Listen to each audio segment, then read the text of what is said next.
Assalomu alaykum, hurmatli aziz professional kompyuter sohasi ixlosmandlari. Yana bir bora an'anaga muvofiq 52-amaliyot darsimizda g'oyibona sizlar bilan diydor ko'rishtirganimizdan bag'oyatda xursandman. Bugungi darsimiz ham ajoyib bo'lib, sizlarga juda muhim darslardan biri. Ko'pchiligimiz universitetlarda o'qiganimizda ilmiy maqolalar, kitoblar yozishga to'g'ri keladi. Ya'ni Word dasturida sizlar bilan kitobni ichini o'rgangan edik va endi uning atrofi, ya'ni muqovasini qanday qilishni hozir birgalikda o'rganib o'tgan bo'lamiz.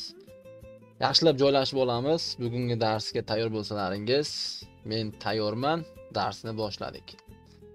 Birinchi navbatda, stavka bo'limi, figura bo'limi, to'rtburchak shaklini chaqiraman va mana bunaqangi holatda chizib olaman.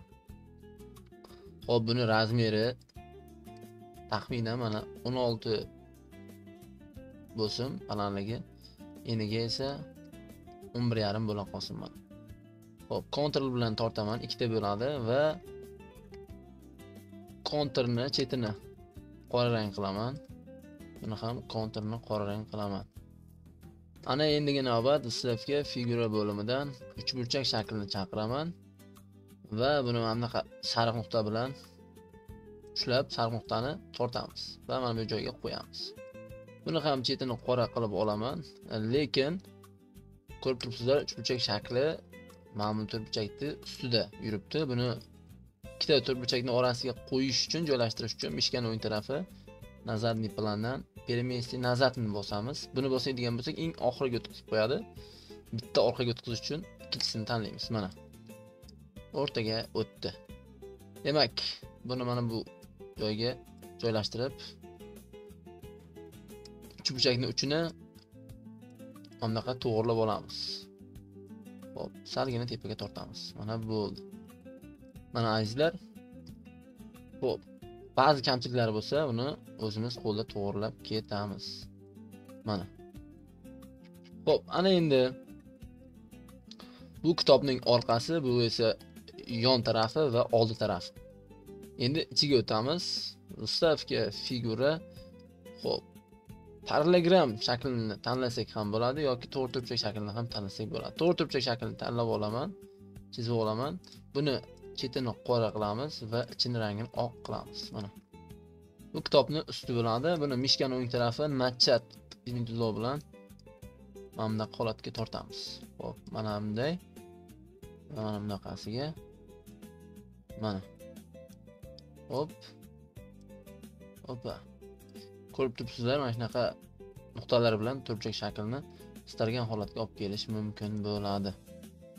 Demak, qo'yib olganimizdan so'ng buni bitta orqaga o'tkazishimiz kerak bo'ladi. Bitta orqaga qanday qilib o'tkazamiz? Mishkani o'ng tarafi nazarniy plan перемести назад. Mana orqaga o'tdi. Demak, mana bunday qilib joylashtirib qo'yamiz. Bu kitobning ustki tarafi va yana xuddi shunaqa qora yana to'rtburchak shaklini chaqirmasdan shuni o'zini kontur bilan tortamiz. Va buni aylantirib olaman. Va yonboshga olib qo'yaman. Mana. Xo'p, buni ham nachat itmizlov bilan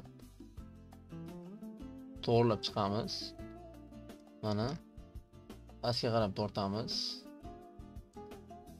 Va buni ham kitobni pastki burchagiga to'g'rilaymiz va bitta orqaga o'tkazib qo'yamiz. Mishkani o'ng tarafi nazarniy plan перемести назад. Mana bo'ldi azizlar. Ham ajoyib holatga keldi. Ozgina kamchiliklari bo'lsa, buni yana qaytadan to'g'rilab ketamiz. Mana bo'ldi. Xo'p, ana endi buni gruppa qilishimiz kerak. Shift bilan orqadan boshlaymiz. 1, 2, 3, 4, 5. Format figura, gruppировать, gruppa qilamiz. Mana azizlar, kitobimiz tayyor. Ana endi mana ustiga rasm qo'ymoqchimiz. Rasm qo'yish qanday bo'ladi? Mishkani o'ng tarafi zaливga рисункdan bosamiz. Va isfayl qilib xotiraga o'tamiz, kompyuter xotirasiga. Рабочий stol, mana menda kitoblar rasmlari bor. Xo'p, ingliz tilidan misol uchun birinchi rasmga mana buni qo'yamiz.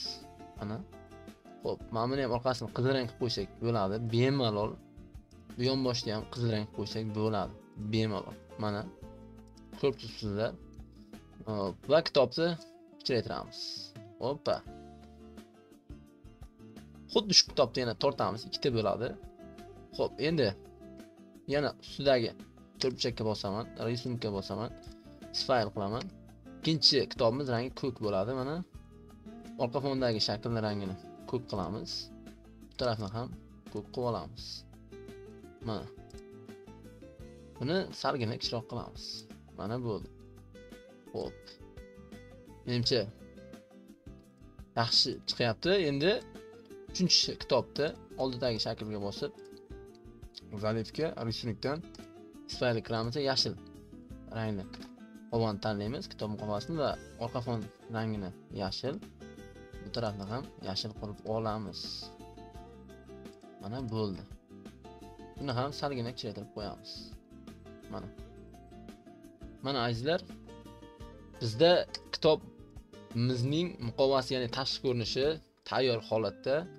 O'zingiz kitob muqovasini Word dasturida dizayn qilib, xuddi shunaqangi biror bir reklama bannerlariga chiqarib qo'ysangiz, juda ham ajoyib bir chiroyli holatda ko'rinish oladi. Demak, o'ylaymanki, bugungi loyihamiz shundan iborat va sizlar buni albatta tushundilaringiz va o'zimdan takrorlab ko'rasizlar degan umiddaman. Savollar bo'lsa, albatta Telegram guruhimizga yozib qoldirishlaringiz mumkin. Navbatdagi, ya'ni keyingi amaliyot darsida ko'rishguncha deb qolaman. Sog' bo'linglar, charchamanglar.